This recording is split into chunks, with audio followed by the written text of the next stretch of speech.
Hi everyone, from me, Brent Graham. It's Thursday night, 9 o'clock. We're back to our regular slot, and we're here to talk rugby, URC rugby in particular. It's the round 4 betting preview. Well, let me introduce you to my guest. You can see him on the picture there. He's to the right of me on the screen, and it's Gavin Cohen, aka Oraclepedia, Oracle Rugby, whatever you want to call him. Gav, great to have you back on the show, mate. It was good chatting to you during the World Cup. And we're moving on now into other forms of rugby, but I guess you still fondly recall the World Cup. I do, Brent. How's it, everybody? I did okay in the World Cup. I'd say I came out in front, but it wasn't by much. I think 2019 was far better than this particular tournament.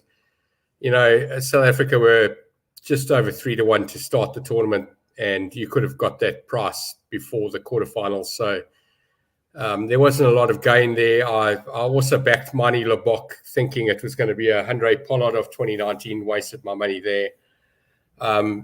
Just South Africa winning by 1 point in the last three games was enough to win. I lost on the minus of the game against England, and I didn't look at the weather. So schoolboy error. I know a lot of you points players will always look at the weather, and I didn't even bother looking, and so I lost out on that game.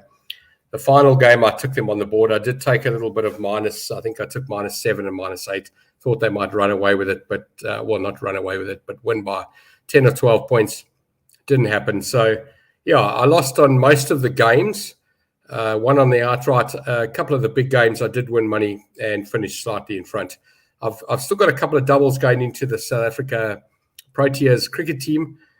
But, after watching that game on Sunday against India, I got a bit disappointed that we didn't even play. I mean, we look at the partnerships. I don't know if you watched the game today, but there was Sri Lanka were 101 for 5 or 101 for 4, something like that.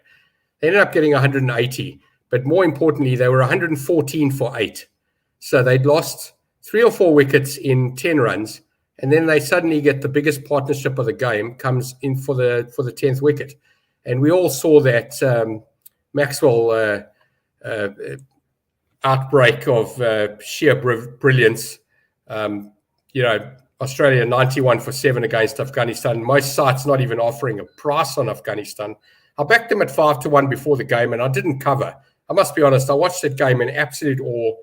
I did my money. It wasn't a lot because I'd backed them at 5-1, but as Australia's price came down 14-1, 10-1, 8-1, 7, I didn't bother taking it because I thought no one gets 200 runs for 3 wickets down.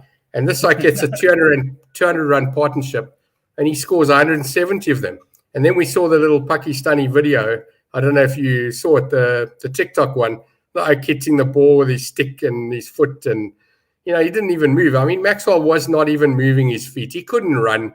And I'm loving this Cricket World Cup. I know we're talking about rugby tonight, but the Cricket World Cup for a change has actually got my attention. I'm enjoying it. Made a bit of money. I lost today. I went over on Sri Lankan runs, and then I went under on the New Zealand chase. In other words, what they wouldn't get in 10 overs and 15 overs and 20 overs, and ended up losing on the game. So it wasn't a great game for me, but I'm quite surprised that the Sri Lankans were smashing the ball around. I mean, they had 70 runs for, I think, in 8 overs, and were bowled out for, they were 112 for 8, never mind what they finally got. But it's interesting to see that there are some long, once players get together and they talk about it and play responsibly, we're seeing some nice partnerships.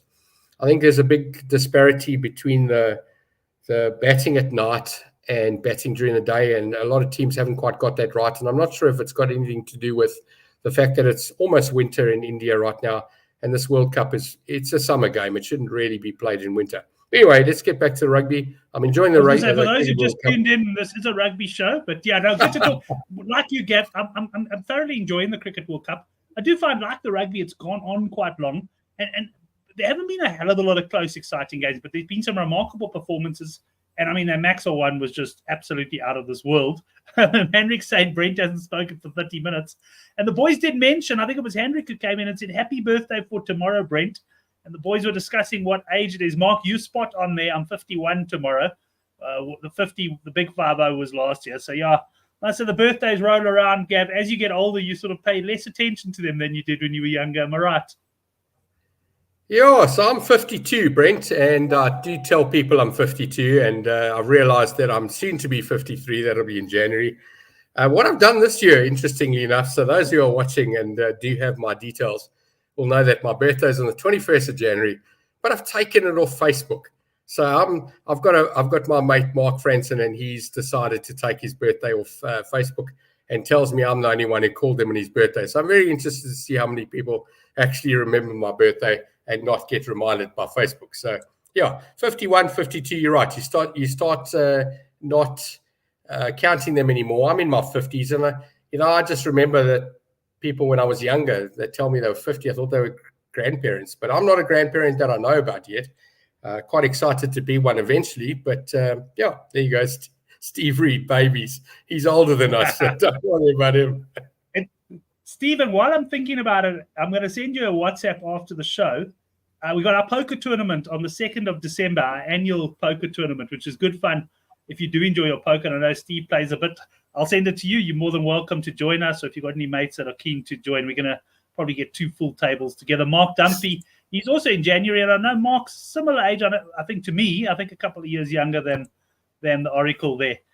Yeah, so interesting to see who remembers your birthday now, because I must say I rely very much on Facebook to remember people's birthdays. So if they're going to take it off, it's going to throw me a bit of a curve. But anyway, I'll take responsibility for that bit of distraction, seeing that I led you down that path. Let's get into the URC, Gav. We got Zebra up against the Sharks. The Sharks, very disappointing for me. If you're on our newsletter, you will know that I had a terrible Friday night. My best bet was Sharks to score over 29.5 points. They were 5-0 up in 3 minutes. They never added to their tally. It was absolutely shocking. I was also on overs in the Stormers game against Glasgow. There were no points in the second half after 29 in the first half. It was just one of those Fridays for me. Sharks, very disappointing. Zebra, well beaten by the Bulls in the end after giving some early resistance. We've got a handicap here of 7.5. It did open 9.5. So there's been a bit of money that's come for Zebra here, Gav. And I know you're not a massive points punter. 57.5, not surprising that it's high, because Zebra games have tended to have a lot of points in them.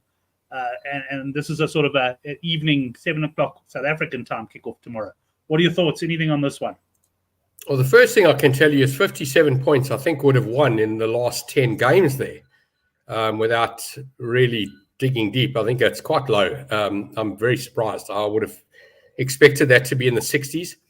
They do score at home, obviously, and you're right. I mean, I watched the game with my kid last Friday night, the Sharks game. They looked like they were all over them. They looked like they could win the game by 25 and didn't score again. Yeah, it was puzzling. In fact, I didn't watch the last 20 minutes. I left at 60, went to bed. I didn't even watch the rest of the game.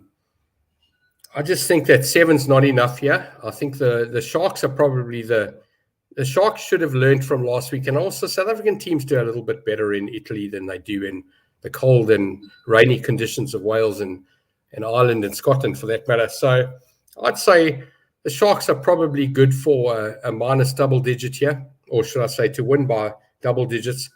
I haven't had a bet yet. In fact, I'm going to tell you outright, I haven't had a bet in any of these games yet. I will get involved. This one does look a little bit low to me. I'm quite surprised that the money's come for Zebra. They've given me absolutely nothing.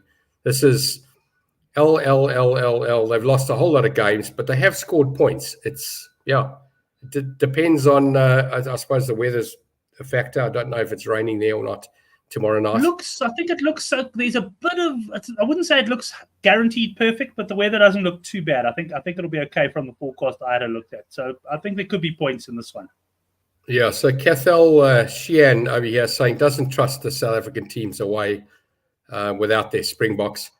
But I've got to admit that, yeah, I agree. I don't feel the same way, but this is just a team. This Zebra team's given us nothing. If Sharks played the way they played last week, they'll win this game by 10. Right. Well, I'm going to answer this question now from 1286Z. Are you going to include Gallagher Premiership in the future?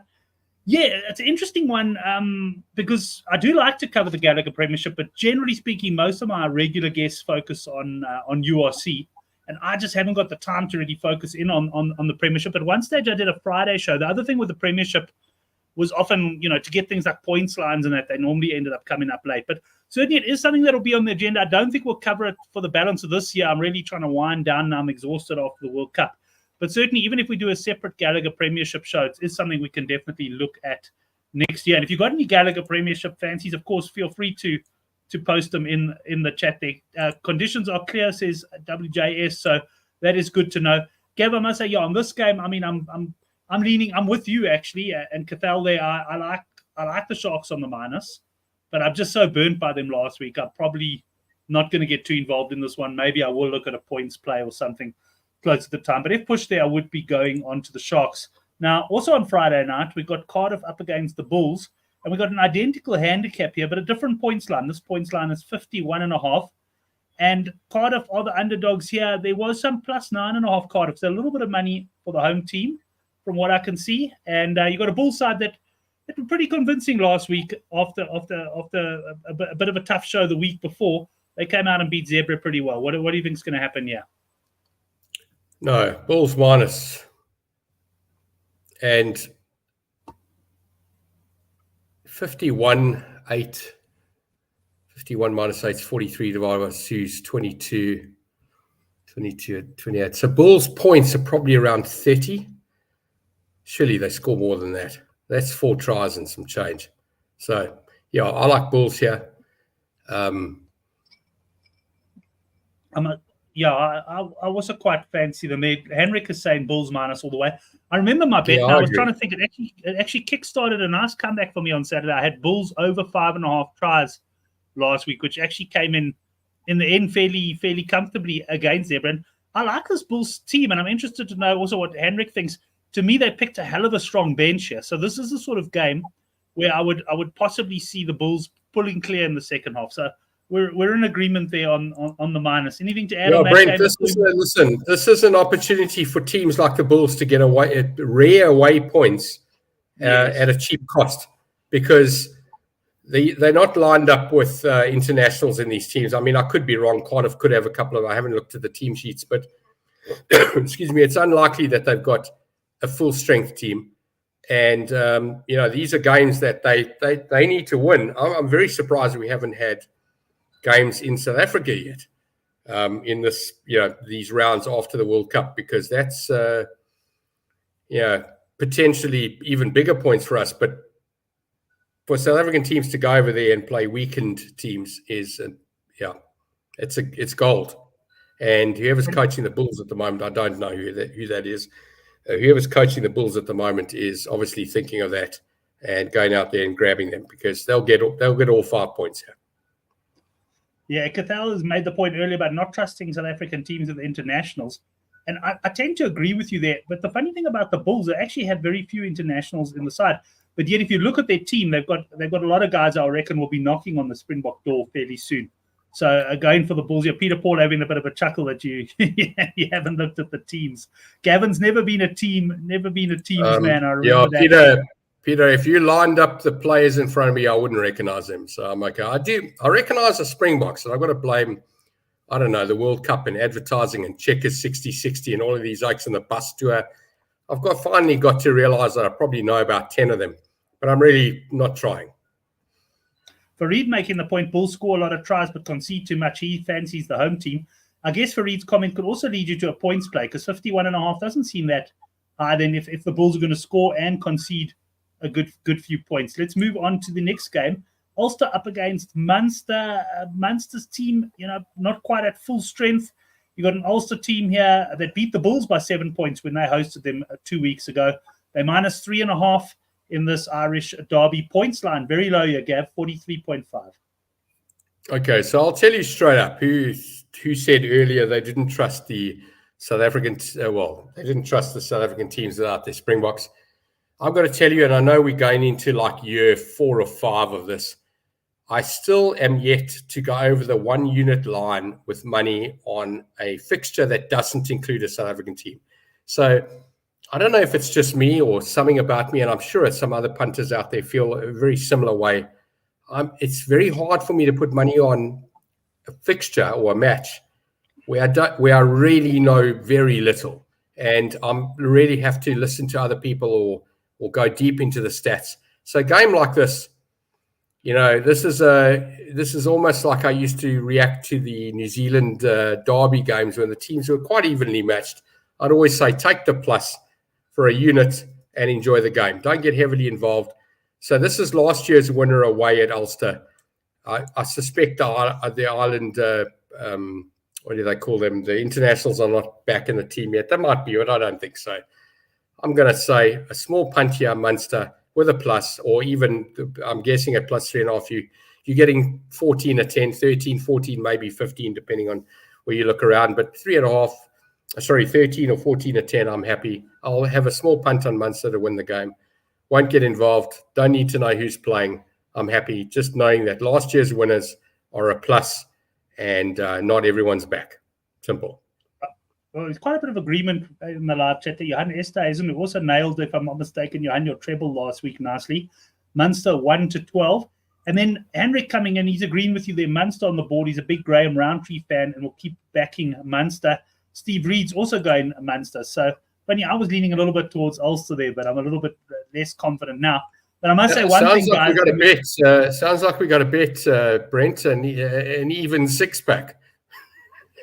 An even six-pack, which on this game. That's about as high as I'm going. Yeah. Not even a case of beer. I've still got to come to you and claim my case of beer. Correct. That's right. And you paid me the other day for the kids. Yeah, bet. And I paid you on another bet. Farid's going right. Ulster 1-7. And Cathal's also going on Munster there. Just one comment I want to make on Munster, not related to the betting on the game, but I have to feel for them. Gavin Snyman plays for Munster. And he hasn't had a lot of... I stand to be corrected. He's almost played like a handful of games in 2 seasons or something because he keeps getting injured. And the news broke the other day that Snyman was injured in the World Cup final. So he's got to have an operation. And Munster are once again not going to get him. It's just unbelievable. He came up, he did a job for us in the World Cup, and poor old Munster, they got to feel that was one of their worst buys, not because he's a bad player, but just because they're absolutely getting no mileage out of them. But anyway, that's the chance you take. Let's go on to what for me is one of the bigger games of the weekend, Gab. We've got Benetton here. They actually opened -1.5. I'll tell you, I handicapped this game in the Good for the Game forum, and I went Benetton plus 4.5. So I wasn't surprised to see a bit of money coming for the Stormers to the point that they now narrow favourites. But the question is it enough? Can the Stormers put this Benetton side away? And I will say that Benetton have done pretty well. They've drawn to Munster. They've won away from home. They actually look a pretty decent outfit this year. What are your thoughts on this game? Yeah, so at home they're not bad, but I'm actually just going to focus everything on last week's game. I think they were extremely lucky to hold the Lions out for a win. And I know there's a little bit of bias there because it is my Lions team. But I was impressed with the Lions. I mean, that's 2 pluses in 2 weeks for the Lions. They at times look like they could win the game in both of the fixtures. And at times they look like they were going to get thumped. They made so many stupid mistakes. So, yeah, I think that the Lions have bullied them up and softened them up for the Stormers, and the Stormers will scrape home here.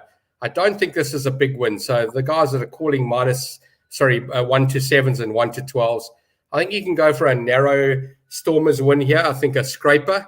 I think they win the game. I wouldn't necessarily take -1.5 because they could win by 1. We've seen that. I'm going to say you take your 1-5 or 1-7 or 1-12, and Stormers will scrape this. I can't see them winning by a lot. They would be or should be quite dejected after their last performance. So I think this is just a win, and they're probably going home after this. I think they are. I don't think I'm wrong. Well, I can tell you lots of guys in the live chat are going for the Stormers, and there's a good chance this game could feature in my best bet tomorrow. So if you're not on the newsletter, there is a link in the description box below. Get that. I'm not going to boast or brag after last week's actions, but we've had some nice accas that have hit in recent weeks. I do like the Stormers here. It's just a question of whether they're going to be my best bet, and if they are, whether I'm going to be looking at points or straight up. Benetton good at home, says Henrik, but this surely is a game the Stormers must target. And Benetton struggled, says 2M Systems, with a very loose Lions team. Our Lions, I've been on them the last 2 weeks to win against Edinburgh and Benetton, and both times at nice prices, and both times they've unfortunately fallen just short for me. Let's move on to the next game. It does feature Gavin Cohen's Lions side. We've got the Scarlets, who were absolutely hopeless in South Africa. They went back, of course, last week. They're now -8.5 against the Lions. And I don't know, Gav, the thing that worries me a bit about the Lions is they have put in 2 pretty good performances, but they've come up short. Can they keep on improving? Can they keep on putting that, or is this actually going to be the game where they may be a bit flat and end up fading? There's enough players in that pack to, or not in the pack, sorry, in the squad to remember how they played last year and got those. I think they got 3 wins in the end in that little mini tour that they had. I know they have 2 or 3 of them, but there was this one stretch. I think last week's game, I'm looking at what Henrik's written on the board, and he's probably going to be horrified to hear that I'm agreeing with him. But he does know that 97% of that is because I am actually a Lions fan and expect them to stay within the plus here. So for all of those viewers looking for non-biased reactions with regards to Lions, in this case, I'm going to say I'm very close to 100% biased. I do believe that they've got to have come up with it. They've got a history of, or a recent history, and I'm talking about last season, obviously, having a great run overseas. But yeah, this after coming so close last week, in fact, playing a couple of decent weeks. There you go. Fareed and I think Steve said Lions on the board. Of course, they can win the game. I'm going to punt them to win the game, but I'm not a good barometer of what the value is here. This is my bias stick is quite high at this point. Well, I must say, Gav, I always say I give a lot of credit to the Lions for putting Oracle Rugby on the map, because when you started your videos, and you were obviously going for Lions, but it happened to coincide with an incredible. I think it was the year the Lions lost in the final to the Crusaders. So yeah, it was a three finals in a row run, correct? Yeah, you were picking the Lions week in and week out, and I mean your videos were just getting more and more popular. And so the Lions have done you pretty well over the years. Johan also reckons Lions should take it. So we do have a lot of support there for the Lions in that game. Let's go to a game where I know Gavin is focusing most of his attention this weekend. And it's the Ospreys against the Warriors, plus 6.5. The Ospreys. Gav, I know you probably don't have firm views on this one, and I'm finding this game a little bit tough as well. It's pretty close, I think, to where I handicapped it. But the Ospreys last week fielded a weakened side, or like a young side against the Sharks, and absolutely blew them off the park. So maybe, and the Warriors, I haven't seen their team yet, but they've got a lot of Scottish internationals. This looks like a tricky one for me. It does look tricky, and I'm going to tell you this is like South Africa and the Netherlands in the cricket game the other day, and quite frankly, Sri Lanka and Australia, which I've mentioned. This is a case of teams expecting to win and not winning in the end. So, this Ospreys team were average against the Sharks, I was surprised. You're right. It was an average team. I was amazed. I think the Sharks walked in there thinking they were going to come close or win the game. And, the Stormers playing the Warriors, it was an interesting game as well. No tries, a couple of kicks. I don't know. I don't know what to say here. In fact, you've just shown me the handicap. I was expecting the Warriors to be -1 or 2. So this has baffled me a bit. So I'm actually quite stumped. I don't know what to do here. I wouldn't like the Warriors at -6. I would have thought that they were, -1 or 2. Ospreys at +6. Of course they can. I would stay out of this game. I got nothing. This has baffled me. This handicap looks a tough game. Even the guys in the live chat haven't really come in on that game. I think it's all a game we're probably battling with it. But then on to Edinburgh. Edinburgh -7.5 against Connacht. Connacht have put in some good performances at home. They now go on the road. We've got a points line here of 48.5. Connacht have been pretty good to me so far this season, Gav, but this is another tough one for me. And if anything, I might be leaning towards the home side on the handicap here. Yeah, let me just have a look at... While you're looking there, 2M Systems reckons Ospreys will win the previous game. And Fareed is can, correct. He's right. I mean, of course they can, but it can go the other way as well. I don't know. It's just that's a really tough one. Glasgow had one good game and one average game, but should beat the Ospreys. That's also just obviously talking about the previous game. Right, Gav, I've given you a little bit of time to think about this one. What are you going to come down with? Connacht board. I'm interested. Edinburgh haven't given me enough to suggest that they should be -7 here. But again, it's the strength of the team. I don't know how strong the team is, but on paper, I look at this, I've got to go Connacht.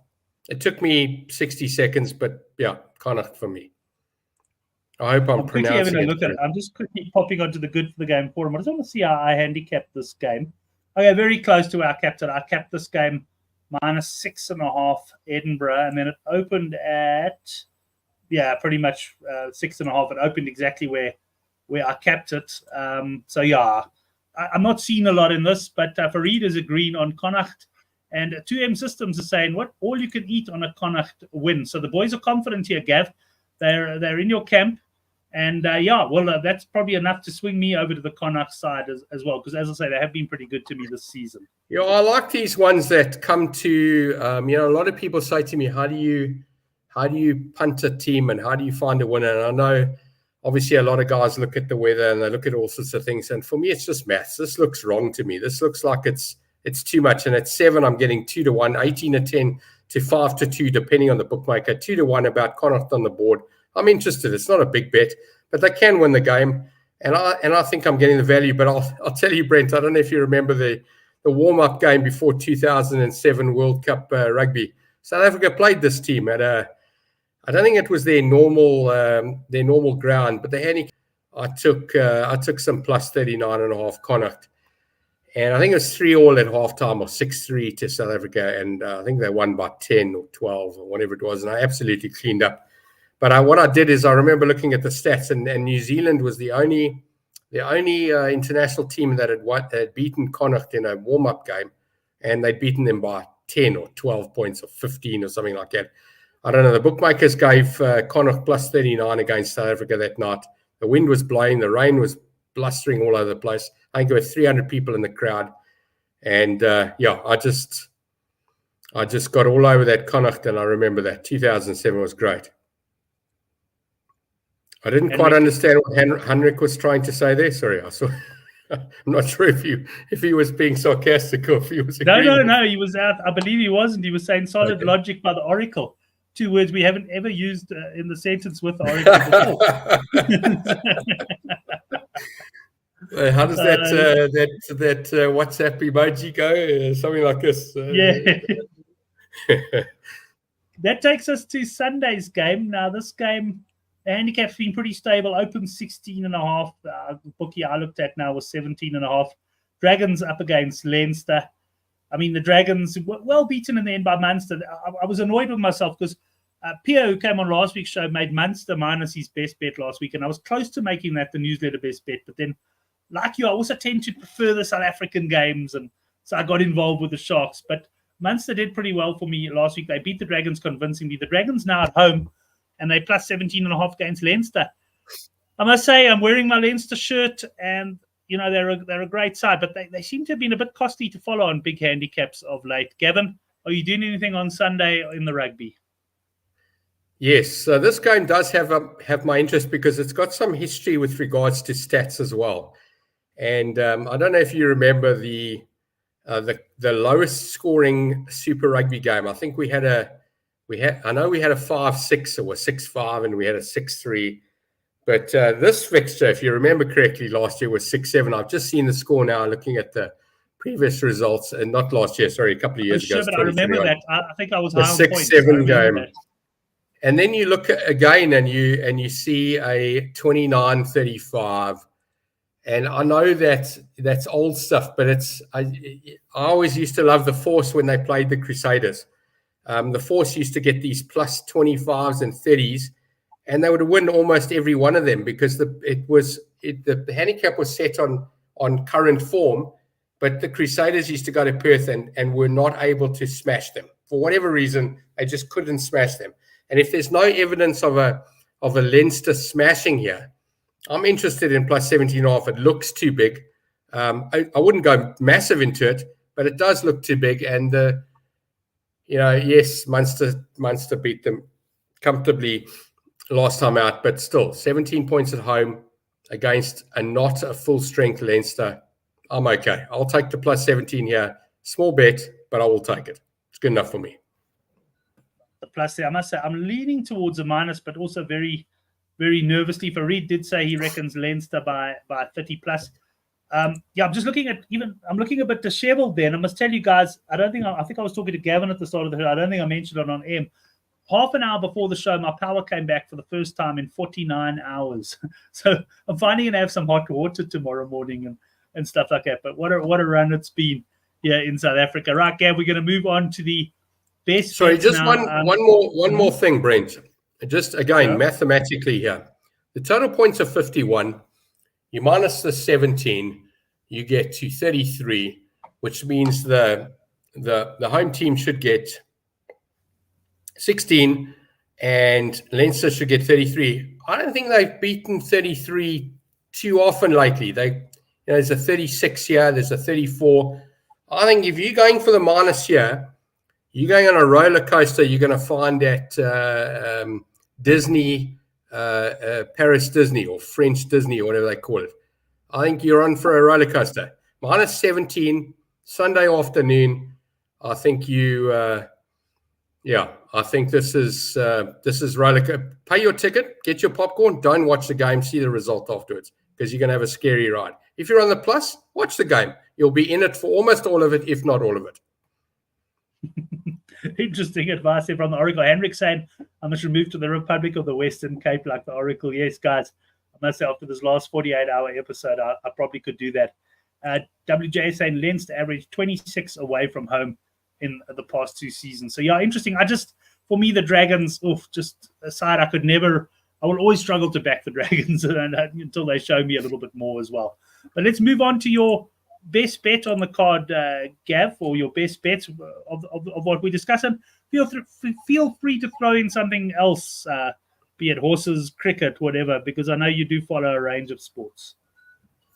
Yeah, so today, I punted this. I'm going to go straight back into the World Cup cricket because I'll be honest with you, it's taking up 85% of my studying and attention.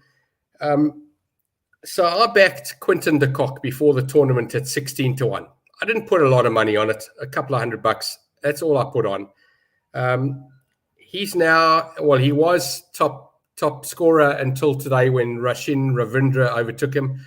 I don't know how much he got ahead, probably about 20, maybe 25. Obviously, de Kock's got a game in hand. The game in hand is tomorrow against Afghanistan.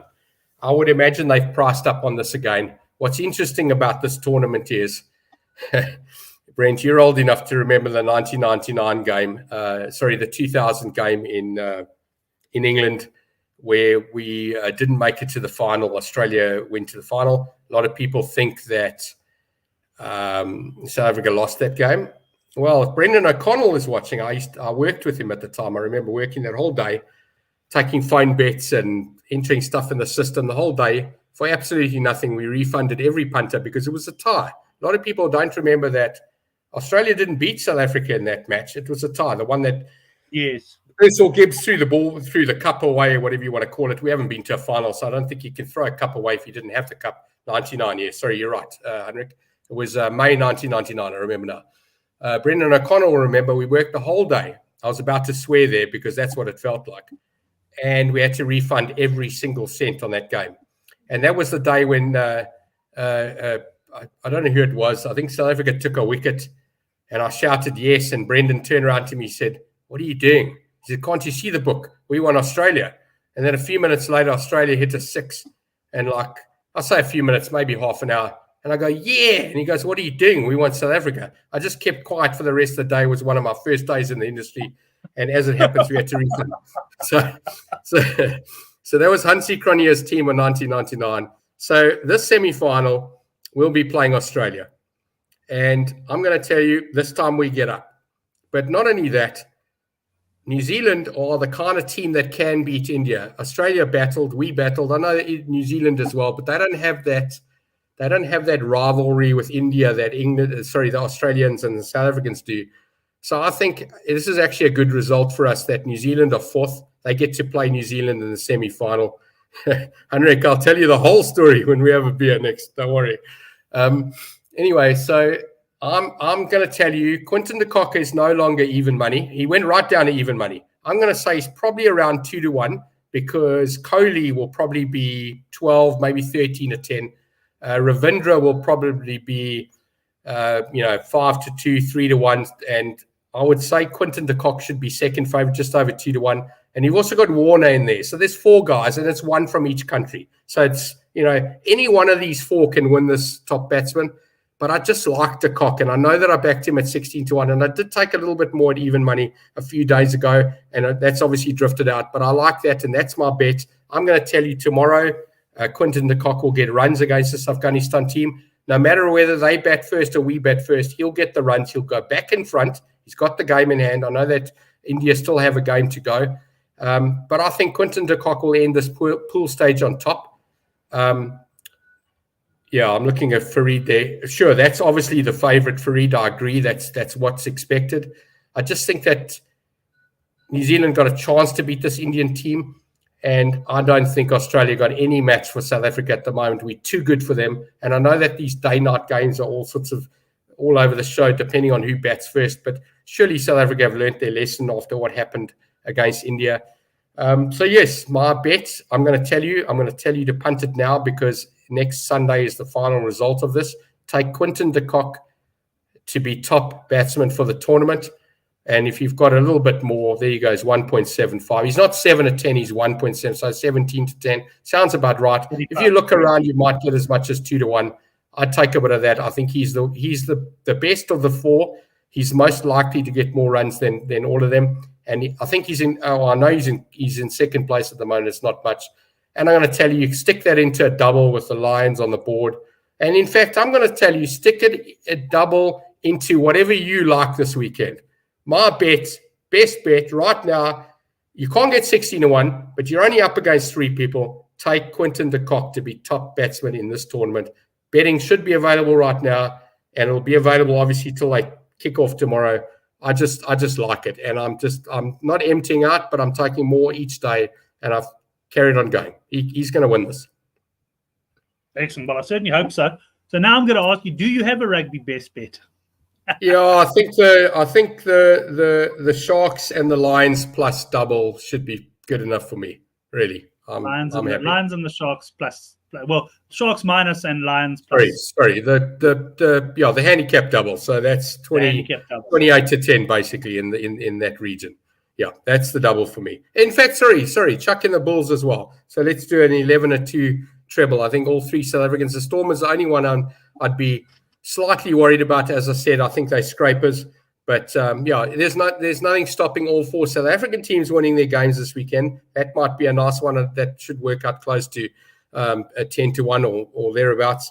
But I'd say the Sharks, the Bulls, and the Lions handicap multiple, best handicaps you can get. Remember, sometimes 8-10 is better than 9-10 if you're getting an extra number. So don't always try and get as close to 9-10 as you can. Rather take the number you're happy with and take the treble at the 3 numbers. I've always said that. If you're having a straight bet, then yes, price is massive.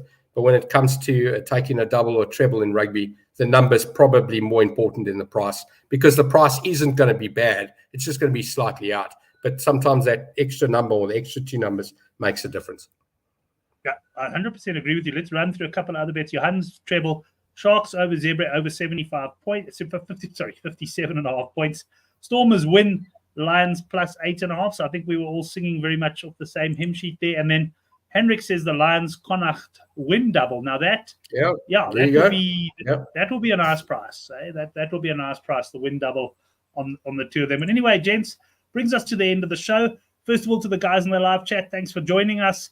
I'm sure all of you, like me, you're enjoying the URC, but it's kind of like we're a little bit punch drunk. I'm a little bit hungover still, if I can put it that way. That's right, Brent. We're on the roller coaster going down, and we'll start to go up again when the World Cup fever ends, and we'll start to realize this is all we got. And we might even tune into the South African Sevens in the second week of December and get excited. So who knows? Yes, we're all on the downhill swing right now, and some of us are on the way up. I haven't got on the way up yet. Excellent. Gavin, great chatting to you again, mate. We'll talk, no doubt, over the weekend as well. And, maybe we'll do a cricket show or something just before the cricket semi-final. Yes, listen, 100%, Brent. If we're doing, we can do a cricket show. If we're in the final, which I'm expecting us to be, we can do a proper show there and go through all the the different kinds of bets, because I've actually